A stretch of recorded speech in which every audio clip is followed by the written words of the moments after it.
to our democracy.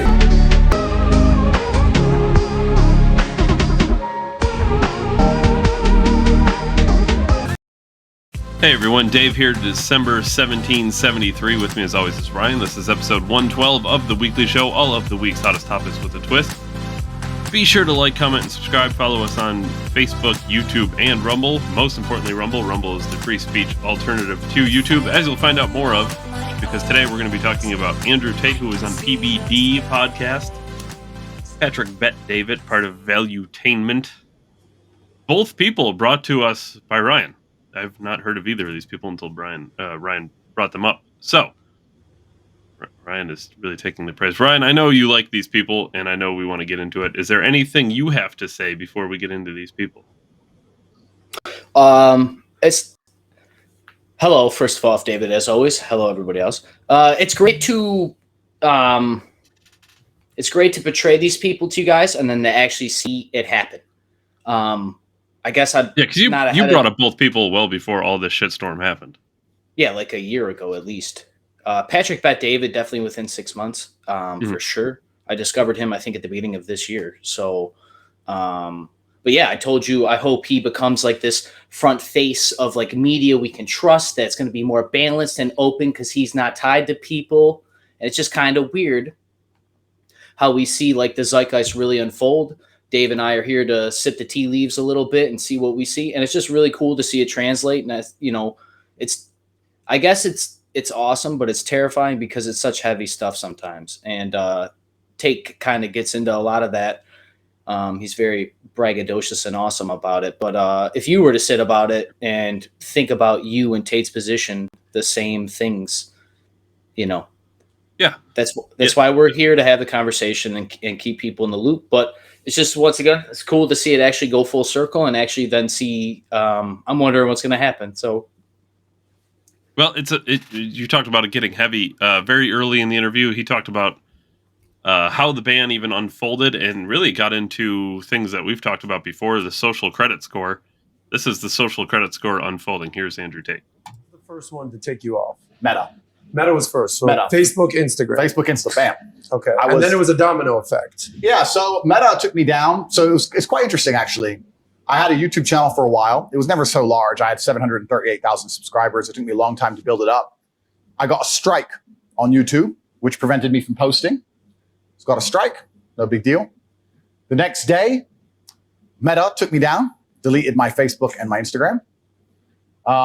The press came out at exactly the same time, in sync, saying that I'm a misogynistic, dangerous person, that I'm harmful, that I am the reason that the world is not a perfect place, world hunger, you name it, all my fault.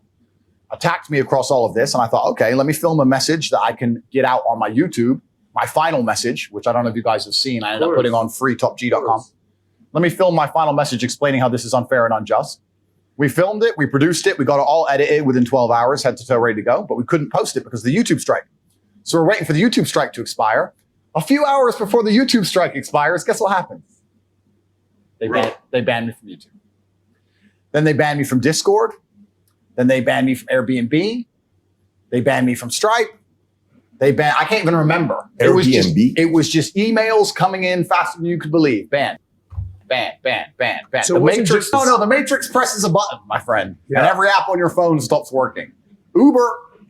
You name it. Uber. Stop. You name it. Wait, you can't use Uber? Well, I can use Uber. You just start a new account, right? But yeah. Oh, sorry, Uber. Catch me. But your main account on Uber was taken. They take everything from you. Everything. Coordinated effort all at once. Coordinated effort all at once. Every single one of them just goes, no. Delete. And they come at you with everything. And Stripe. Banks. Payment processor. And banks. UK-based banks as well. High Street, banks. But I can name Santander, HSBC, Barclays, etc. all at the same time. Banks. Oh, no, sorry. To change, we've decided because blah, blah, some bullshit, some letter, close your accounts. So they take all your banking, they take your payment processing, they take all your social media presence, they take your Discord, they take your Skype, they take all your accounts, your ability to communicate with people, and then they lie about you in the press. And they leave you there. They leave you there to suffer. They attempt to harm you. You can understand the social component. All right, these guys are probably all working in unison. Yeah. But when you hear payment processors, banks, apps like Uber, how are you processing that? No, I mean, that's why he has to do something about it, because Did you see Patrick Bet David's face? He like looked away. They did a good job. When he said Airbnb, like all of it, but he like looked away. And his team at Valuetainment is fantastic editing that they were able to edit out the real expression that he was like, "Oh my fucking God," because even listening to this content could be considered all the same things, right? Mm-hmm. Yeah, he's like Airbnb. yeah, Airbnb and Uber. And to go further than all of this, it's important to note what we learned a few weeks ago, which we've known the whole time, but to hear it said is another thing on Joe Rogan when Zuckerberg said the FBI came to me. So who's in control of the Matrix is a whole nother layer to this whole thing. It's not just all these people all at once saying Andrew Tate can't have it happening. It's who's telling them that they can't have this. And it's at the end of the day, it's the government. The government's coming out and saying this guy can't happen. And there's a reason for it. Yeah, absolutely. I don't want to get ahead of us, but I'm assuming you got there. You did you get the part where he talks about why he thinks they targeted him? Well, I believe I did, Ryan, and I don't know if we're thinking of the same thing or not, but in this second clip here from the interview, he's going to be talking about why they think they're coming after him, and he's going to be talking about what he calls the warrior class. The slave mind. And if you start to do that, you look at something like COVID, for example, it's an easy one. You look at all the bullshit they were saying, and you sit here and go, wait, these people don't care about me. If I had diabetes or I needed insulin, or if I had cancer, or if I got in a car crash, anything, they'd be hitting me with medical bills I could never possibly afford. They'd let me die. But they are insisting I take this shot for free, on repeat. This doesn't make sense. And when you encourage people to think for themselves, especially the youth, that's what Socrates got accused of. He's corrupting the youth. And to be honest with you, a huge portion of my fan base were 18 to 23, 24-year-old males. When you have the youth, the masculine youth of the world, thinking for themselves, that's pretty scary to authority. Because it's the masculine youth of the world that is, one, the revolutionaries, and two, also, that's the backbone of the slave force. If you need people to go die in a ditch in Afghanistan, you need them. If you need people to work bullshit jobs in a coal mine with no health care, you need them. If you need people to blindly comply to bullshit, you need them more than anybody, more than you need the feminists and the liberals. You need the real men to go out there and comply with the bullshit, to live a shitty existence, to purport and prop up a system. The warrior class. The warrior class, right? And if enough of these men stand in one place and say, this is enough, that's when a revolution happens. Mm-hmm. So this is the most dangerous group of the demographic that the Matrix and the people are trying to control, and they have to have a narrative over. And that's why they're trying to weaken them in every regard. And when I'm sitting there saying, don't listen to the bullshit, become physically strong, think for yourself, prioritize your brotherhood above what the fucking Matrix is telling you, do not blindly comply, resist the slave mind, all these things I'm saying, they just sat there one day and said, wait, the most popular person on the planet is saying, don't listen to our bullshit. Delete. That's a pretty powerful reason to get rid of a man, Ryan. It's like the most powerful reason to get rid of a man. I said this before we started recording. I didn't realize when I heard about Andrew Tate getting deleted from the internet, I didn't realize how big he was. And they mentioned it in the interview when they were introducing him, that he had more searches and more whatever on the internet than anybody at one point. It was like Google 20 Analytics. billion something or some shit. It was absurd number of searches. So I never realized how big he was when this originally was going down. But now I see why they had to shut it down. Yeah, and they shut him down. This was there's a part of this interview where they talk about why he was banned as well, and they actually reference like some things he said about stuff, and Pat takes out, and they're like tweets and things, and we'll actually get to at least one of them. Yeah. Okay, because the great thing is, people always, I guess I won't get ahead of us, but it's what's so important about them being able to like store everything we say and then use it against us, because it's very similar to this. But when he's talking about this warrior class, right, resist the slave mind, he's an influencer and all that, David, but like, how much money do you think that guy's really worth? If Patrick Bet David's sitting down talking to him, I think Patrick Bet David's a billionaire, or if not, he's close to it. He's like hundreds of millions of dollars. Yeah. So it was interesting because he at some point in the interview, and I don't have a clip of this because it wasn't super important, but it was an interesting thing he said. Andrew Tate said, at some point it doesn't really matter. Once you have 50 million, 75 million, $100 million, it's all irrelevant. He's like, how many more supercars can I buy? It's once you hit a certain point, it doesn't really matter. And this guy's risking everything, right, to give you this message. Why?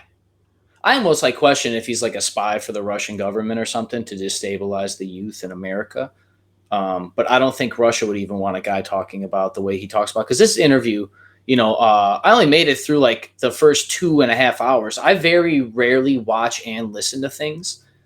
I normally just do wireless earphones and I lock my phone and put it down. I play for YouTube Premium for that very reason, no ads. But I actually like sat and watched this interview because it very well will be destroyed. Like there's no way they allow this to stay. Well, and we'll always have a couple clips at least, Ryan. Yeah. It's funny.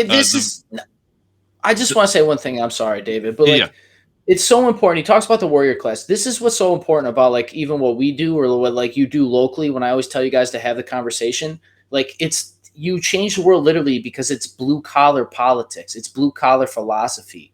And like you can break more barriers than the news with information ever will to a guy you learn at work or you talk to at work. That goes beyond TikTok. Oh, I saw this thing on TikTok. No, have a conversation about the ideals like this. Like, why are we even listening to this? Like resisting the slave mind. This was like kooky talk 10 years ago, David. Very kooky talk. And we're seeing it once again, influencing the youth. Like Socrates, this guy's risking everything. Socrates, for people who don't know, could have fled Greece and he could have went to Cyprus, which is an island in Greece, and never been protected. But he said, I will do everything the opposite of what my conscience tells me to do. And his conscience was telling him to flee. So he said, I will stay.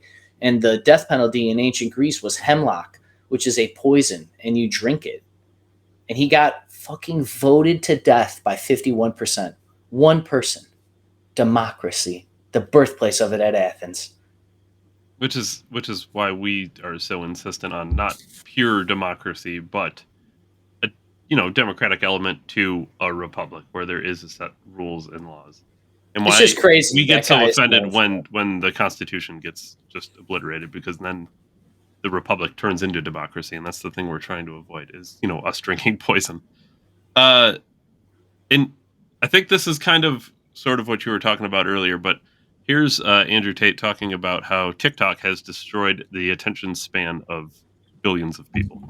I went on there and I asked our research team, I said, guys, tell me everything Tate said that's pissed people off. Okay, I want to read some of this stuff. Sure. And, some of it's rubbed some people the wrong way and some of it's offended certain people. But these are some of the things that you've said in the past before. You said, it's been proven that the smartest people in the world are men. Okay. Correct. I think you had that with Barstool Sports, and then they came up with the Portnoy and the highest IQ, and then later on, it was proven that most of the IQ was more Einstein a boy or girl, than it was women. Absolutely. Next, I will not administer CPR unless you're a hot female. Yeah. So what's actually interesting is, and this is what's really, really important, because it becomes a broader argument than just me and what's happened to me. And I want to make something clear to the social media companies also as a whole.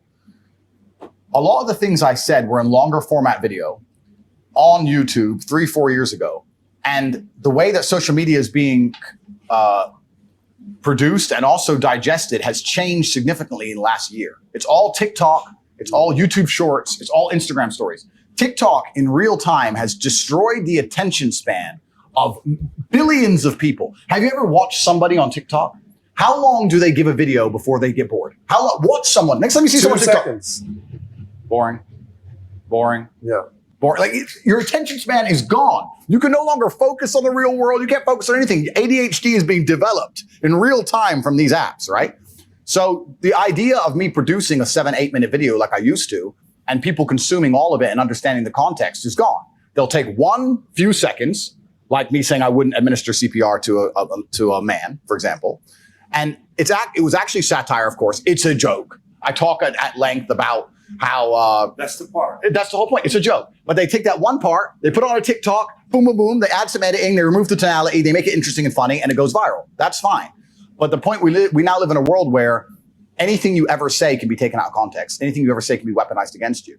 And I'm not complaining. I don't believe in complaining. I believe in responsibility. And I'm not saying I didn't say them. And I'm not saying I didn't mean it. I'm saying that most of the people who are upset by things I've said have heard a few clips out of context and never actually digested any of my content seriously. You know, because that was part of a very long video. The idea that I would let my brother die next to me, my own brother or my friend die next to me. Because he's not a hot chick. Because he's not a hot chick. It's asinine. It's inane, right? But it's stupid to even believe it. But if you watch the whole video at length, that makes sense. But if you only see that, then it doesn't make sense. You know what's crazy? I think Andrew Tate, he goes on to say that he's been expecting canceling for years. And I don't think that it's that he's dumb. I just think that he was actually told by one of these deca millionaires, these 50 million guys, these 500 million guys, these billionaires that know people who know. Like when you do have $50 million, you probably know everybody else who has money in the whole world. Like if only 1% of the 1% of the 1% of the 1% have that level of wealth, you know everybody. There's a good chance you've at least bumped into a couple of them. Yeah, Kevin Hart met Jeff Bezos, bumped shoulders with Jeff Bezos. Like how many people? They probably only had to know one person to meet each other. 6 degrees of separation. So 50 million. It's just like really makes you wonder, right? Like I always remember Matt Drudge going on AJ show and saying that the Supreme Court has the documents to censor independent media and they can't show headlines and stuff, which if you actually look now, people don't put the news article header. They just put the text. Because if you use CNN's imagery in there, I think it's a copyright slash, right? Yeah, which we've actually talked about before on the show a while ago. Yeah, so it's just because Matt Drudge was like, it once again sounded crazy then, but he's like, the votes are in, right? So Tate not only is smart enough to know that, but I mean, he's only 35, and look at him. He owns strip clubs and stuff, or casinos rather, and webcams and stuff. So like, he's not in like the most luxurious way to make money, but the guy is like, especially in that industry, he owns like all of the sin on earth. He makes money on all of the sin on earth. What do you mean? He knows everybody, right? He knows everybody. All those guys have all that money, or their kids, or their girl. Like, you know, like there's got to be a connection with him and some other very powerful person, kings in Saudi Arabia, and like we really have. I guess to your point, something got leaked to him at some point. He wasn't just assuming he was going to get banned. Somebody had said something to him. Because why build your whole life to be unbreakable? Like really, what is the point other than absolute freedom? But why do you want that level of freedom unless you knew about it? Why go through all the lengths to have a house in the middle of the woods nobody knows about, off grid with no electricity? Why build all that stuff if it's not real? If you didn't know about it, you don't want to just be left alone. You have enough money to just drive to your house and be fucking left alone with the most top secret shit ever. Look at Trump, Mar-a-Lago. People live in his house, right? Like Tate lives very different than Trump. Prime examples. I bet you they know each other, or Don Jr. knows. Like they've met. Think people. Like we got to think here. And this is the face of the liberty movement, basically, right now. That's the face of liberty right now. James fucking Bond. I do like the point he makes about TikTok, because it's very true. If anyone's ever gone on TikTok before, and you can follow us on TikTok, but the videos really are, and they've done better. They used to be like, what was it, like a 15-second, 30-second video, and that was about all you got. And then they added 60 seconds, and now they've added 10 minutes. So you can do at-length stuff, but the problem is they've already done the 15, 30-second, 60-second bit. So now the people are used to 15, 30, 60 seconds. Get your content in. Come on, let's go. Roll it. 60 seconds. Get your next content. 60 seconds. Let's go. Get more content. 60 seconds. Instead of having, now when you put the 10-minute video on TikTok, people aren't going to sit there and watch the whole 10-minute video because I need 30, 60 seconds. Let's go. Let's get content out. So it's a good point there. You're getting that dopamine hit too, right? You know, biologists talk about this and stuff. But yeah, I think to go even further with that 30-second bit, like I also think necessarily those videos that you watch for a minute, 2 minutes, 5 minutes, 10 minutes are ones that you're highly interested, right? The longer you watch, the more interesting it is to you. So I think that also speaks to how in-depth the algorithm is now. It will feed you something 10 seconds at a time, recognize when you like it more than 10 seconds or consume more than that, give you the 30-second, like it's like a fucking crack trial. Here's a little nug. Here's 2 little nugs. Here's a big, like literally, like what else? If it releases dopamine, it's no different than a drug.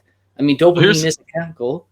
Here's something that's interesting too, and I'm not bragging, but like our channel on YouTube has always done really well with average watch time. It's always been really well. It's always if we have hour-long videos, we have half-hour, 40, 45-minute long average watch times on these videos. So the people who are watching, who are allowed to see it, do tune in and stay tuned. So we appreciate all of that. But now we got to learn how to do it for TikTok so we can get more people. Is that the difference between viewers and fans, David? Yeah, he does. Yes, absolutely. It absolutely is. And it's funny because he did talk about that in the interview. He was talking about Logan Paul. He's not a fan of Logan Paul. Logan Paul has viewers, but Andrew Tate has fans, right? Fans are going to follow you to Rumble. They're going to, go watch you wherever they can find you. His stock went up. Stock in Rumble went up. Patrick Bet David knows the CEO of Rumble. Oh my God, look at that. And then Andrew Tate's in the room with Patrick Bet David. That's fucking weird how all this money just conglomerates together. Patrick Bet David's doing better journalism than all of fucking the corporate press right now. And even Joe Rogan, to go full extent. Joe Rogan isn't doing this style, right? This heavily breaking down. This guy's worth all this. He doesn't need to. PBD doesn't need to do this. He really doesn't. No, he didn't need to take this risk at all. And we're going to see what ends up happening with him. Even making the media. I mean, he sees the economic benefit, but the way, when you listen to him, I listen to him on all sorts of shit, climate change, he really is really putting time and passion in these questions.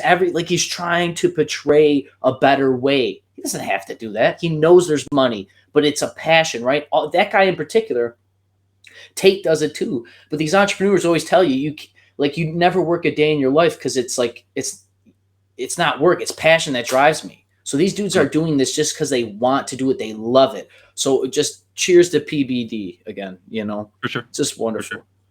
For sure. Here's Andrew Tate, and my take on this was him talking about elites, or as he would call the Matrix. This is him talking about how elites want weak men. I was sticking up for women against feminists saying, don't tell women to go out at night. They're going to get hurt. It's absolutely insane. And like you correctly identified earlier, if someone were to hurt a female member of my family, it'd be the biggest mistake they ever fucking made. I don't care about, I'm the worst enemy a man who hurts a woman could be. The other point I made earlier, I don't want to talk too much, but we talk about weak men. This is what's scariest about this entire agenda they're trying to purport. Because their ideas, like the feminist idea and like the mainstream idea and like Logan Paul's ideas, all their ideals is if we weaken men, then if they become weak enough, they'll no longer be a threat. And I argue that point absolutely. I think the most dangerous men on earth are the weak men. I think inside of every single man, we're born with a fire inside of us that if we do not control, can destroy ourselves and other people. And if you look at men who have no emotional control, because that's what they're trying to teach us to have. They're saying, listen, you're a man, you're allowed to just cry all the time and have no emotional control, no stoicism, just react to your emotions. Do you know what happens when you tell men to just react to their emotions? Anger. You have school shootings. You have rape. You have violence. That's what happens when you tell men to have no emotional control. These school shooters are kids with no emotional control. Rapists are men with no emotional control. Violence and the bullshit you see on the street are men with no emotional control. Telling men to not be stoic is going to create a breed of violent young men who have no emotional control, can't control their emotions, and act out on them. That is absolutely and utterly more dangerous to society than me coming along saying, listen, I don't give a fuck how you feel, young man. It doesn't matter how you feel. You have duties and you have responsibilities as an adult, and you must comply and act a certain way regardless of how you feel. That is better for society as a whole, especially as I'm only teaching the tenets of, listen, go to the gym anyway. Doesn't matter. You don't feel like it. Go anyway. Listen, your girlfriend left you. Your heart's broken. You're not allowed to stalk her. She doesn't want you. Get the fuck over it. What I'm saying is good for the world. They're saying, no, act out your emotions. Cool, you're creating stalkers, rapists, and school shooters. These people are fucking dangerous. These people are dangerous, and I believe the people that he's referring to that are dangerous are the elites, in my opinion.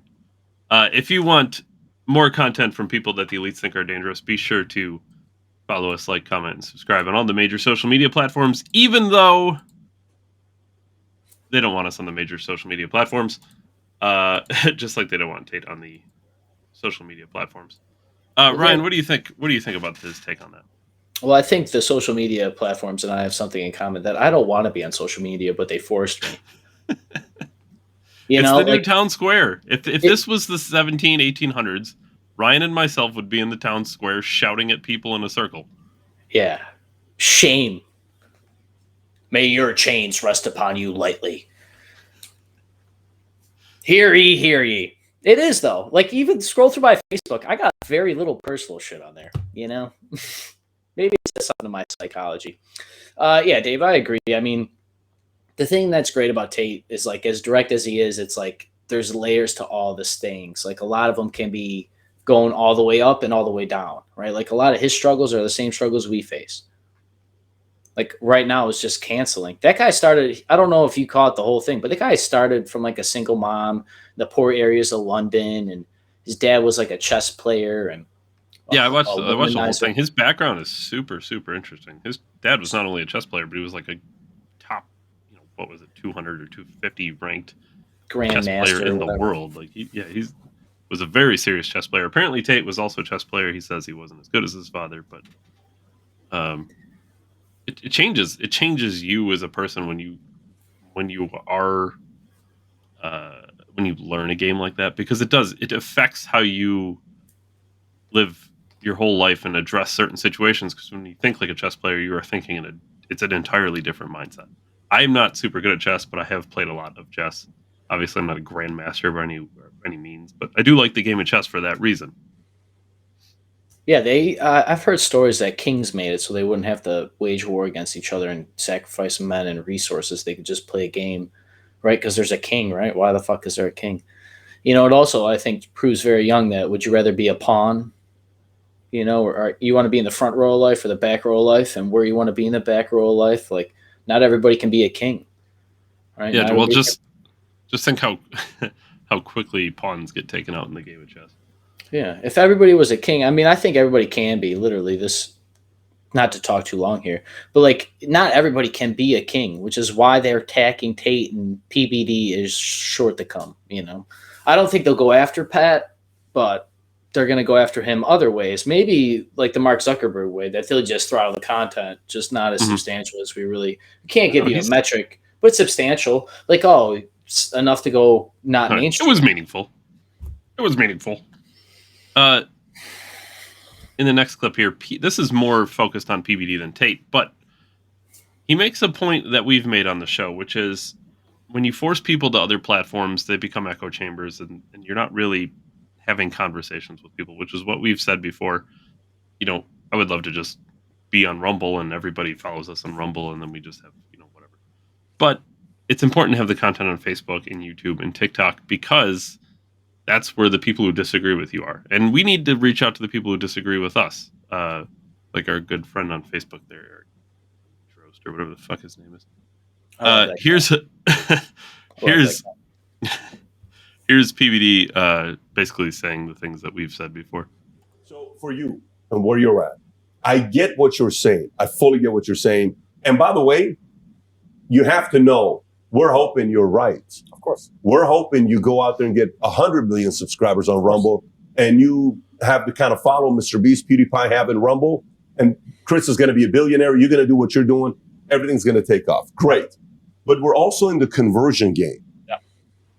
If the outcome is really to talk to people who you can convert, because if you're talking to people that you agree with, you're not really, injecting that philosophy to baptize people. Agreed. What made you necessary was you were on platforms where 80%, 70% didn't agree with you. Agreed. And you were baptizing. Agreed. You were forcing the conversation at the dinner table. Agreed. You were forcing a conversation at lunch, at dinner, at the gym. I don't agree with him. I think he's full of shit. I think he's misunderstood. I agree with him. I like what he says. I don't like him. My girl likes him. Why does your girl like him? All this stuff, right? Agreed. And that is why I don't like censorship on social media, and that's why the elites love censorship on social media, because they know at the end of the day, when our ideas are versus their ideas, just not to go in the left-right, schism or whatever, but it's true. When it's our ideas versus their ideas win. It's just a fact. So what do? They're not going to change their ideas. It's their ideas. So what are they going to do? They're going to silence our ideas. Or sabotage that culture. Inject it with AstroTurf, which is basically a fake grass movement, which I have read that may have happened on the J6 siege on the Capitol. No way. There was some boys there with some federal badges interjected into the. That's weird. Would these people be the same people that are approaching social media platforms and telling them to shut certain people up? I wonder if one of the guys went, "Hey, remove the barrier and let the people in. It's fine. It's fine." And then the cop Well, that would moves the explain barrier. that would explain why they let them the fuck inside. Think about it. Now, granted, this is my couch. I'm drinking Mountain Dew that isn't even available anymore. Greatest Mountain Dew ever. But it's Baja Blast. Oh, they stopped doing that.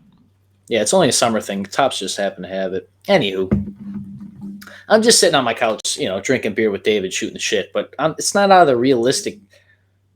Like, if you're telling me that dudes that work at like a fucking gun store can plot a siege to overthrow democracy with a few $1,000s on a Facebook ad, basically, right? The Oath Keepers, all these people are like regular people, Teamsters, like whatever these are regular guys. If they just were to literally, what's so hard about it? If they can do it, why couldn't the federal government do it? I mean, they have done it. They actually are probably better at it. I would imagine so. They're caught all the time, like catching child predators, but they set the guy up. Not saying it's right or wrong, but I don't know. Double back here. Quick question for you, David. Yeah. Why PBD and not JRE? Well, it's interesting because Joe Rogan actually is mentioned several times during this interview, and you can tell he's somebody that both Patrick Bet David and Andrew Tate definitely admire. You can tell by the way they were talking about him. But it's an interesting question. Why is Andrew Tate not on Joe Rogan? Has he been on Joe Rogan before in the past? He's never been on? Rogan said so. I don't know if he's waiting for the steam to die off or hype to build or see what happens. So it's an interesting story. Do you think Spotify maybe went, "Hey, Joe, how about you don't?" Maybe. They have had he's had a lot of controversial people on in the past. But is Tate to that level? Is Tate to that level where even Spotify's like, not happening? And is it Spotify? Because remember, weeks ago, Mark Zuckerberg on Joe Rogan, FBI. Hey, get these fucking people off your platform. Stop talking about the Hunter Biden laptop. Dude, that makes me wonder, honestly, to go full circle here.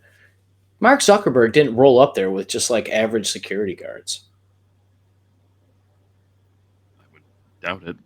Like everybody that Mark Zuckerberg and him that rolls with probably has like super high clearance on federal government charges and all this, which would mean that Joe Rogan would have to get looked at and all these other things as well. Yeah, probably. I'm sure there were background checks and stuff. I don't know. Obviously, we've never tried to interview. I know it's silly. It's just once again, listening to Tate, there's so many levels. I mean, this guy, another thing, he's half black. Not that that's really important in the world, but I'll get to a little thing about the mermaid later.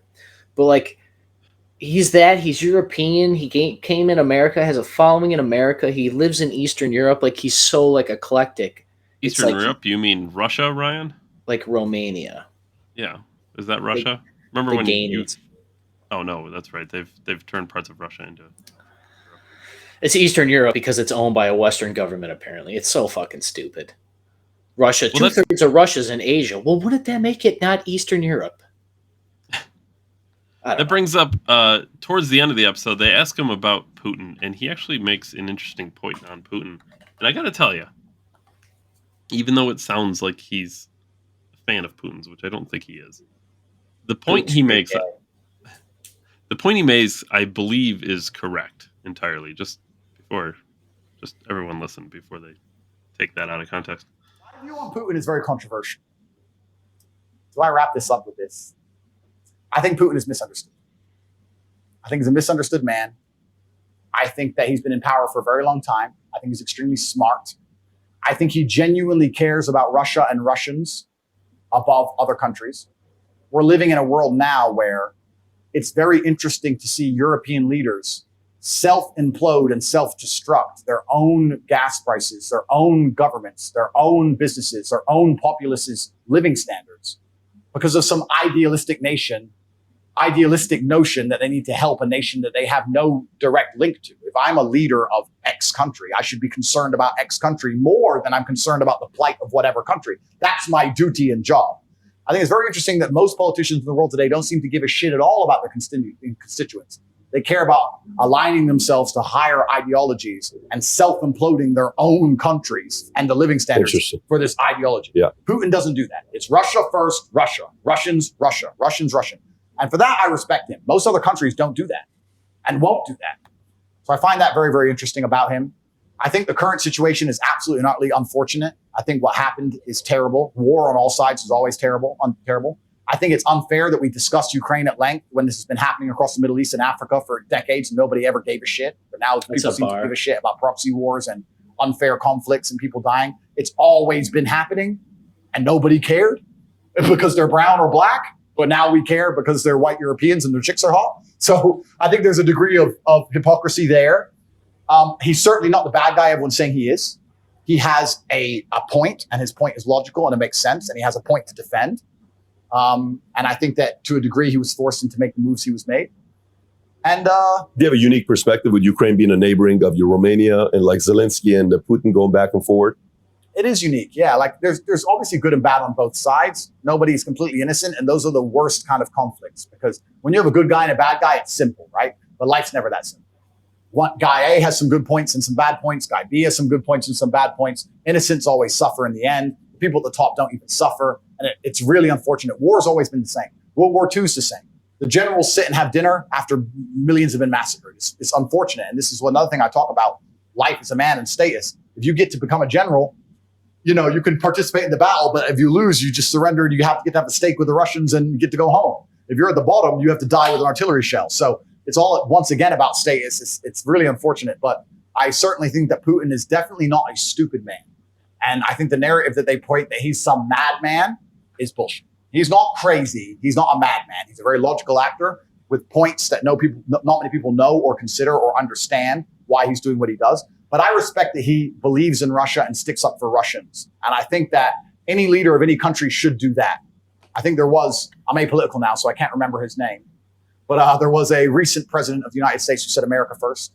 And I think that anybody who prioritizes their own populace over the other populations of the world should do exactly that. I think that's their job. I think to do anything else is irresponsible. I think the Russians do it, the Chinese do it, the Indians do it. All the other superpowers to come are going to do that. And as long as you're in charge of a country and you decide to vacate the needs of your own populace to please some crazy ideology, wherever it will be, it makes you non-competitive. And on a long enough time frame, you're going to lose. And that's how empires fall. I'm apolitical. I can't remember his name, but it was America first. Yeah, it was the 81 million people I spoke for. 74 million. You're thinking of the real number. I'm thinking of the reported number. It's interesting. It's an interesting point. And I know everyone, it's tough to think, oh my God, somebody's defending Putin. I'm not defending Putin. He's an asshole. But we're looking at it through our lens of Americans and what he does. If you're looking at it through the lens of a Russian and that he's sticking up for you as a Russian and that he's trying to make Russia a great nation and continue to be a superpower, if you're a Russian, that makes sense.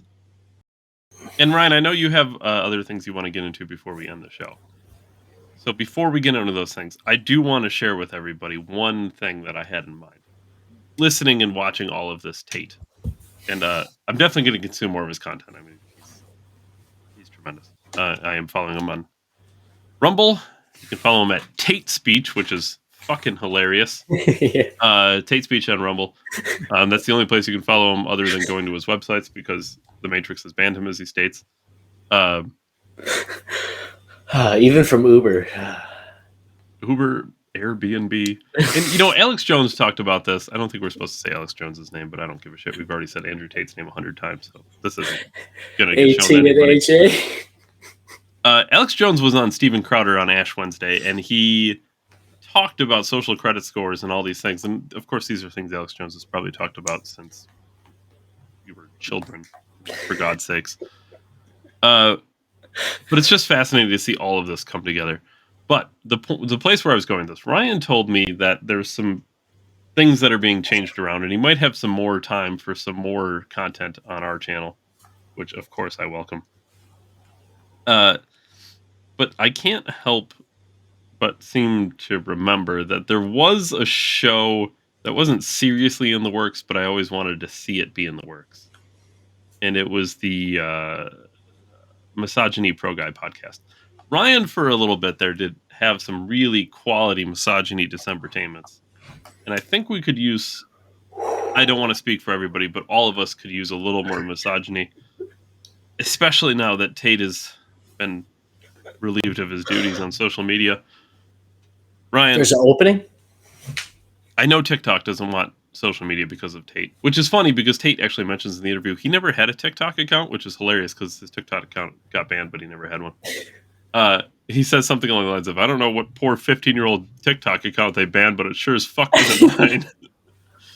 But we all could use a little more misogyny in our life, and I think we're going to do some more, reactionary stuff and just some different things to fill in the channel. So we're not just on one day a week. Dude, the reaction videos of some 304s on the internet would be hilarious. With that said, Ryan, how do you feel about the Misogyny Pro Guy podcast? I think the best story I ever told you guys was the time that I was like just casually hitting on a married woman that was hideous. And like, I don't know, like I always think like game is practice. Like at some point, not that like I'm trying to get something out of everybody, but like I always find like interactions with people, especially females, can teach you a lot about other females. Especially when you start hitting on ugly broads and see how they take it. And then you translate that to like, all right, there's like a gradient of acceptability. Are you familiar with the term hogging, Ryan? Yeah. I've done that before. Somehow this got pushed to me through the algorithm on Facebook. I was familiar with the term, but it was just interesting to see. There was some lovely young ladies on Facebook talking about how they figured out what hogging was and they found it disgusting. But quite frankly, I mean, if you're part of a hogging incident, let's be honest, who's to blame? All I know is the girls know what they're doing, dude, when they're out there. So if you're hogging, the main point is we just need some more Ryan misogyny on this channel. All right, I like it. That girl that I ended up hitting on, I asked her if she had a good relationship with her dad. She said, yeah, it was going great until he got shot in the back of the head. And jackpot. Yeah, that was like, like it was at the bar in front of everybody. It's just like, I had a lot of L's. That's a winner. It's fucking hilarious. It's actually like a really good story. Because like I was getting somewhere. Not that I was like trying to take pegging, her home. Ryan. I like to get pegged. I truly believe, back to Tate real quick, the smear campaign that we see about people, I even wonder now, like at what level people even edit things. Or is TikTok's algorithm so good that they can like just search this saying, pull it up, because they already... Well, remember, they do have the technology to pull text from voice. You already know they have that because they can do the auto-generated captions. So they have that technology exists. So the question is, how do they use the technology? And there's no doubt they can pull the text. They'll have a set. I don't know this for a fact. I'm just guessing. They probably have a set list of text that is unacceptable. And if you meet so much, percentage of this text, then they automatically, through auto voice recognition and auto everything's AI, probably cut that right out.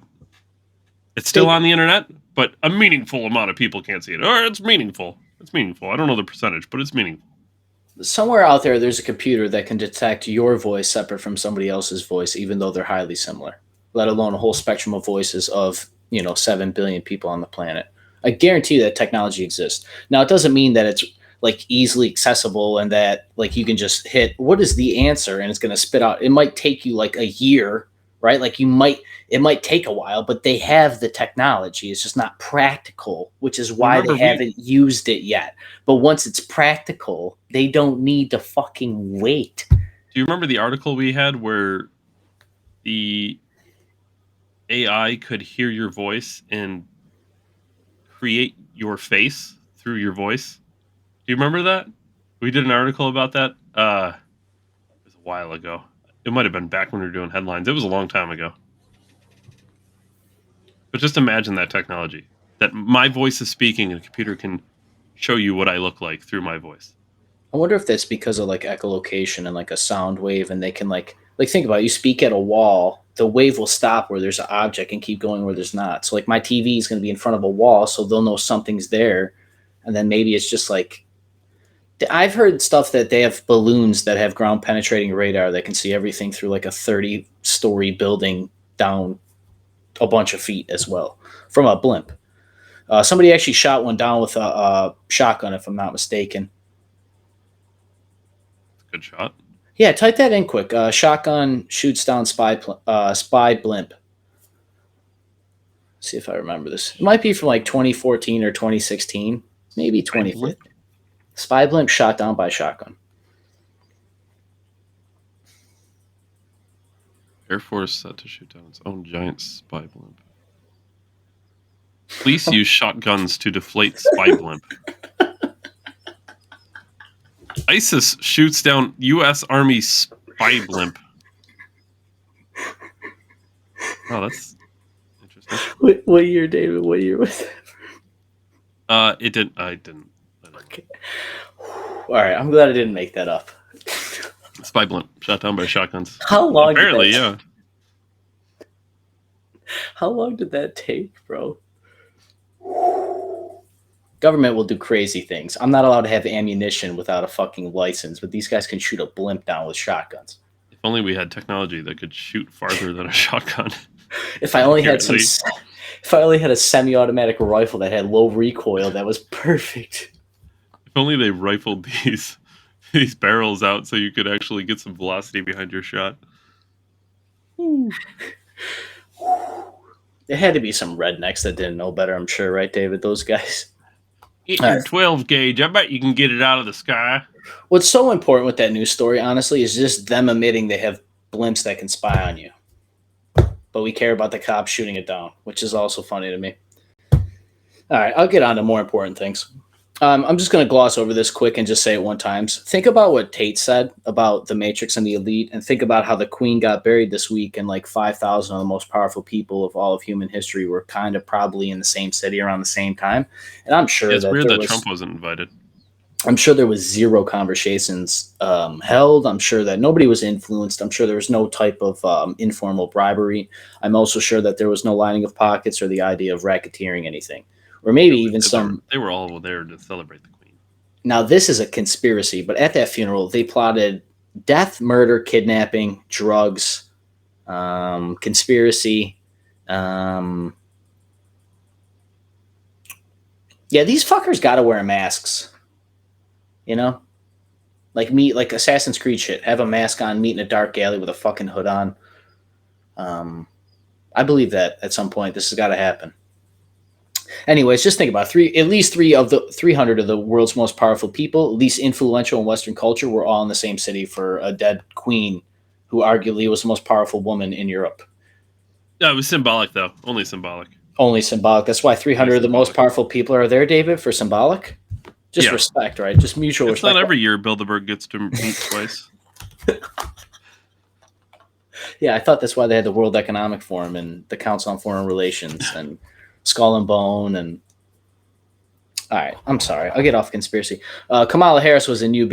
It's really a shame I didn't know when and where, or I would have been heckling that bitch on my lunch break. So unfortunately, there was no incident of people heckling her because everybody that would heckle her is at work, not at school. That's a good point. Being the slave class, you know. I just want to give one more shout out to Patrick Bet David. He may surpass Rogan at some point because it seems that his bias trees are at least open and he's actually out for a discussion. Like he actually wants to change things. Joe Rogan is only now knowing his role. Even though he's highly influential, the reason Joe Rogan is influential is because he isn't so serious and wants to get to the bottom of an answer. It's more about just like having fun with the answers. But it's hard to take Joe not serious when he has serious people on and has serious conversations. So That's a problem. That's what's hard, I'm sure, as an artist as well, looking at him objectively. It's got to be hard to manage all these sides of your characteristic and personality, because you are interesting and smart, Joe Rogan. But Pat somehow has like separated it. Maybe it's because he's more a businessman, The thing that's interesting about Joe Rogan is that I feel like he made Mark Zuckerberg so comfortable during the interview that he stumbled into him. Mark Zuckerberg was like, "Oh, this is just like my best bud," and he's like, "I'll tell you about the FBI telling me that I can't talk about the Hunter Biden laptop." Where Patrick Bet-David would have had to like dig into it and ask the questions precisely, and Zuckerberg and Rogan are hanging out like they're the best friends in the world. They're not even on camera. Yeah, Joe Rogan's like a space bar, and Patrick Bet-David would be like Congress. Like, I don't know the answer to that question. I'm sweating because of my cult-like robe that's on the inside print of my hoodie. It's the creepiest shit ever. Yeah, that's interesting. That's an interesting point, David. It's super. Like, yo, dude, he's like, yo, Joe. Imagine Zuckerberg walks in, Joe, hey. They're all like super excited to see each other. So yeah, as we're having this great conversation, Ukraine got another $1 billion. I'm glad that I went shopping today. A large box of Cinnamon Toast Crunch cereal was $8 without tax, $7.69. Cinnamon Toast Crunch is delicious, though. That's a good choice.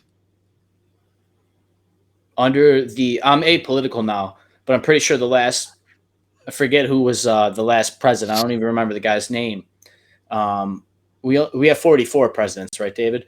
Just remember how tremendous he was. I'm pretty sure cereal was like at least $5. $2 would really help me right now when I bought like 7 things and it was $50. So if I save $2 on $50, that's $10. It would have been $40, David. I've decided now every time I've seen frequent posts by NPR and other idiotic sources where it's like, oh, gas is, this much and this is stagnant and this is stagnant and blah, blah, blah. And I always just put like, I've just defaulted to good thing we're not in a recession. It's that growth recession, David. With whatever this face is. I seen the thing. The shifty dog emoji. It is this. It's that shifty dog, dude. It's about to shit on your lawn when you're not looking. You just looked. There's no poop. Fucking dog, and then you look back lawn. And there's poop. It's really a shock more animals aren't shot for shitting on people's lawns. No. That depends if the government's there or not. Yeah, it's just unbelievable that we even have to have this thing, because this is how good the education system is. Now, I know I've seen some shorts on the internet, speaking of short attention span. I've seen some shorts about a guy asking basic questions to like younger kids than us, and they can't even like figure out where the Great Wall of China is. Now, granted, he probably asked, is it, David? What's a wall? We don't have walls in America. Build the wall. Yeah, it's just interesting. I know he has to ask a lot of people, and to get that 5 people that he puts on, I understand how it works more than anybody else except David, but it's just interesting to think about when those same people were almost old enough to buy cereal, right? They just never paid attention to their parents buying cereal. And now that they can vote and cereal's all this money, the Democrats just get a free, easy handout, get to blame a once-in-a-lifetime pandemic. And as Tate pointed out, it's a very, very convenient thing if you know anything about the rules of government and power. All these young kids were forced into authoritarianism, accepting authoritarianism before they were even adults to understand it without authoritarianism. It's just interesting. It's a powerful thought experiment. And I'm not going to go silently into tonight about how much does bread have to get before we go to DC. It's odd that I paid $4.50 for a loaf the other day. Is that enough, David? No. Okay. Netflix Rings of Power is coming out, dude. The Witcher. Because it's a serious question, because by the time that we're actually ready to go down to DC and protest these people, our electric cars won't even have the range to get me to DC on one charge. So how can I protest something in one day if I can't even fucking get there in time? That's something nobody's thought about. Like, we have to, like, what if we have to whatever. January 6th was a cupcake. Okay. How much does bread have to get? This is a serious question we have to ask ourselves. I'll get to one thing and then I won't forget this. The Black Little Mermaid. Mm-hmm. Mm-hmm. Everything's better down where it's wetter, Ryan. As long as she's hot, I don't care what the color, the skin of the Little Mermaid is. If she's old enough and hot, that's fine with me. Next question. It's interesting. She's gonna make a great single mermaid one day. Single mom mermaid. Little baby mama mermaid. Little fish comes up. Where's Daddy? He went out for cigarettes, son. He went out for vapes, boy. He went out for a hide. Never came back. Never came back. They better put hides floating up in the ocean in that movie. Look, we could talk all day about this. Like Black Spider-Man, Black Batman. I don't know. It's interesting. It's crazy the things we focus on when they're canceling people that are telling you to resist the Matrix, and they're giving away $1 billion to Ukraine when our fucking cereal's $8 for cereal they make in Buffalo. Cheerios were like $6, $7. Cheerios suck.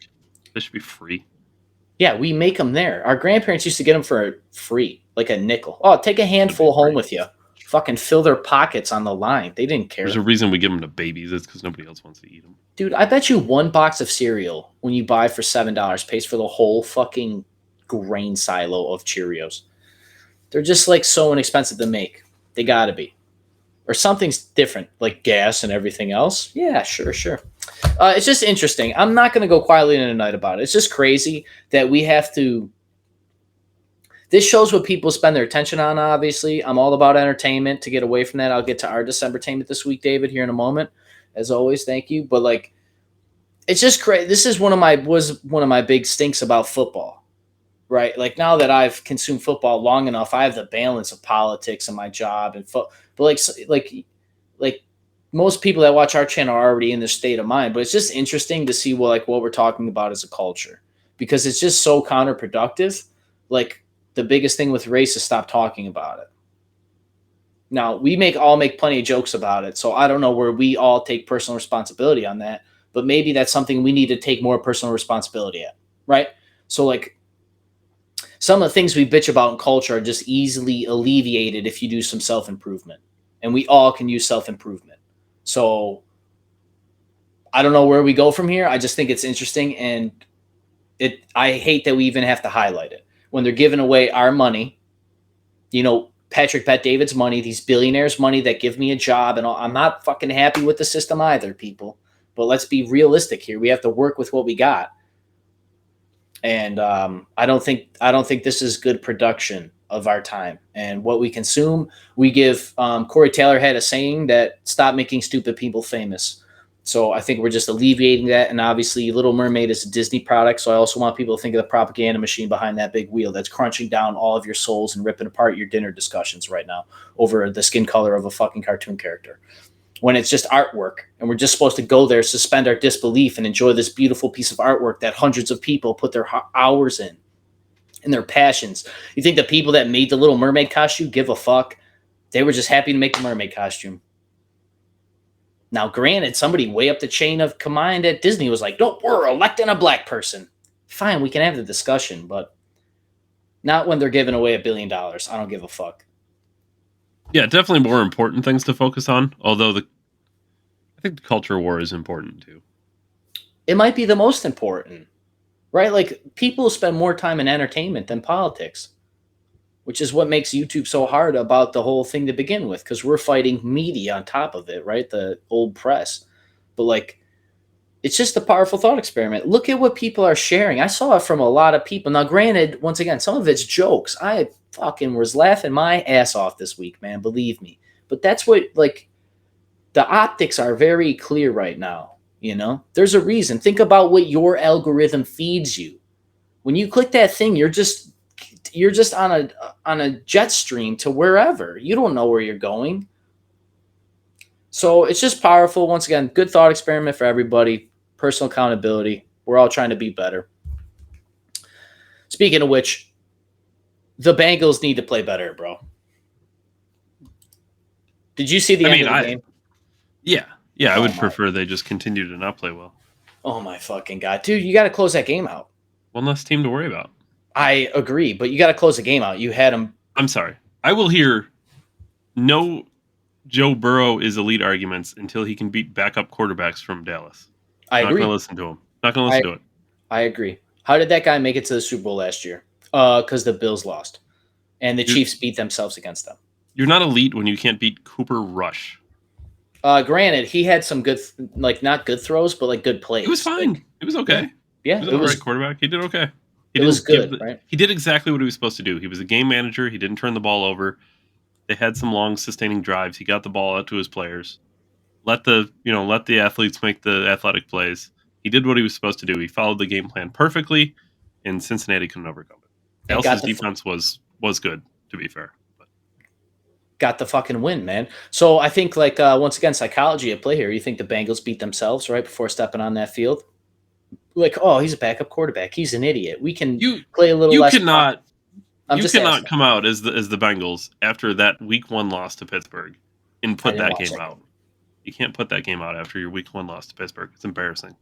It just really makes me wonder, what the Bills are doing different. I know, but like when you look at these other teams, it's like, what is the psychology in their locker room? Because I don't follow their guys as close as ours, obviously. I listen to a lot of the interviews, a couple days before the game just to get psyched myself, because it's like you can feel it, right? Like it's, once again, that passion. Like some of those people on those teams are just there to get a paycheck. That shit happens in football all the time, I'm sure. I'm sure that happens more in football than it does at your daily job.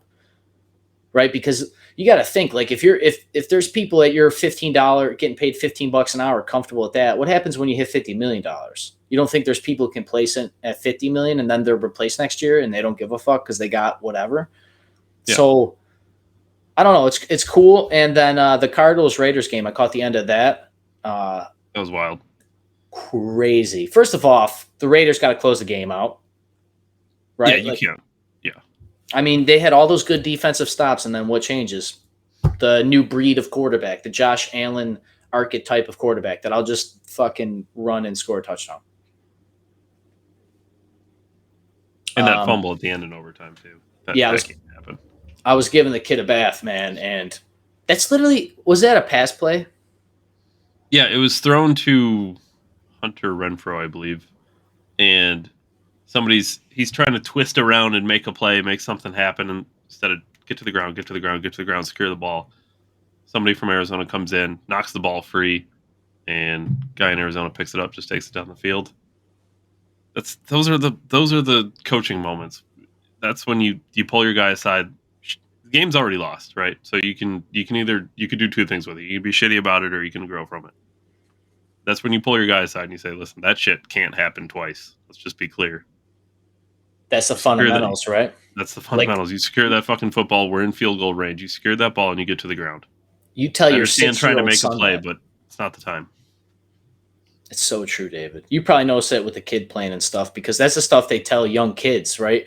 And it's basically like the idea of it is, if you can not even master these things, if you're just better at the fundamentals than the other team, like I could beat you with like people with less skill, and that's what's so important about like nowadays with football, right? They build these teams in a certain way that people are a lot of replaceable, at least on defense. They want like be able to swap out at least the Bills. But yeah, it's just interesting to like see these other teams perform, man. Like fucking football is the greatest sport ever. Like it really is, man. That football bounce and recovery. I always love, I spoke a few weeks ago about the Bills game.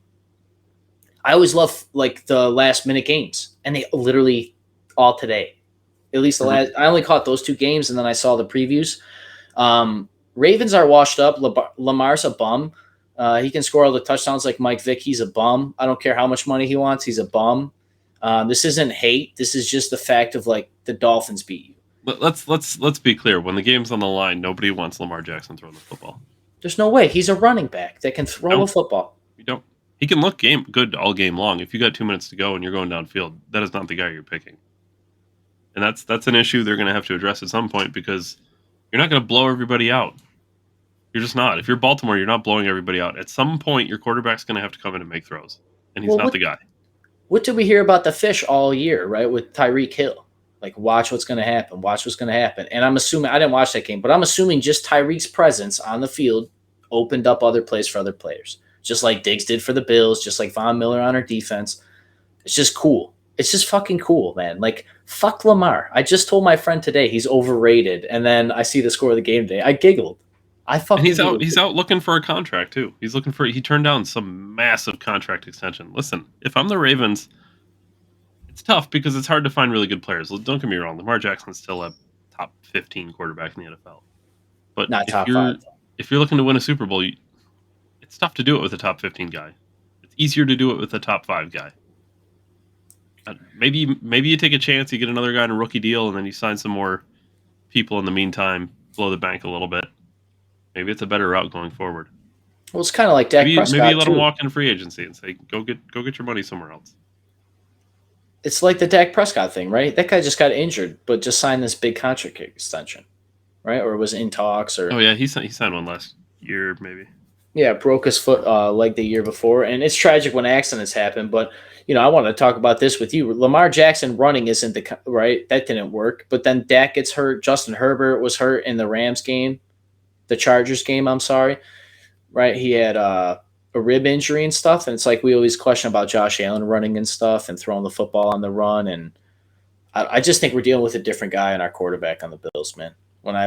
Some of the games I was watching today, it was just like even Kyle Murphy when he was scrambling and stuff. It's just like I don't know. Yeah, you can see people at different levels. I mean, it's clear Josh Allen's at an entirely different level than Pat a lot of Holmes the other too. guys. I didn't watch any of their games the last 2 weeks, but I know they're on fucking fire, and that's a scary thing. Tom Brady won today, which is also awesome because he's a billion years old and guy still kicks ass. I can't wait for Brady Allen Super Bowl. That's what I'm looking forward to the most. That's got to be the way to go out. It's got to be. Buffalo has to be the team to take him out. I'm sorry. Yeah, We deserve it. We had to fucking suffer with him for 20 years in our division. It's our job to take him out. Josh Allen will be the baby goat and beat the big goat, and Mahomes in the same year would be sick. I don't know. It's just interesting. Football is also always awesome. That was my only Decembertainment this week, besides the Tate podcast, which is honestly it was entertaining. Like bare minimum, that fucking podcast is entertaining. Yeah, we just so we're clear, we did 6 3 or 4 minute clips.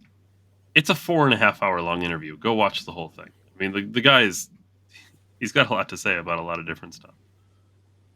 Yeah, he's like really a unique one kind of a guy. I told David that he's one of the best influencers we got, and I hope you find us as one of the best influencers that you got in our space. Dave Ryan, December 1773. Like, comment, subscribe, YouTube, Rumble, Facebook.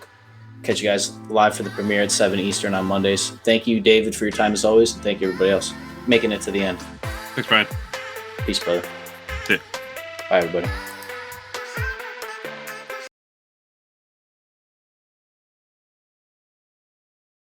And the point he's making is that any leader of any nation should want their nation to be first and important.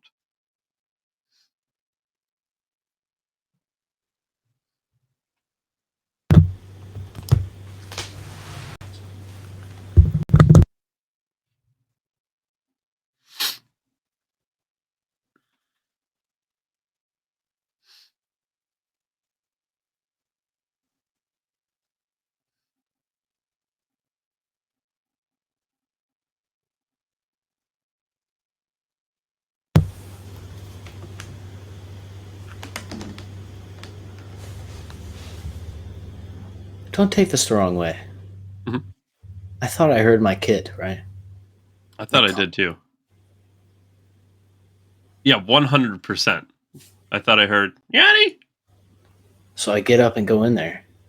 She's knocked the fuck out, dude. No, fuck off. No fucking way. I swear to God. Okay, this edit is going at the end of the episode. There's no fucking way. I heard it 100%. Daddy!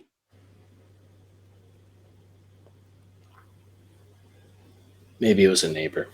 Well, let's finish the podcast with your ghost. Your ghost host. Jesus. Ghost host, coast to coast. The Space Ghost host to host, December host. Space ghost host, coast to coast, coast to coast.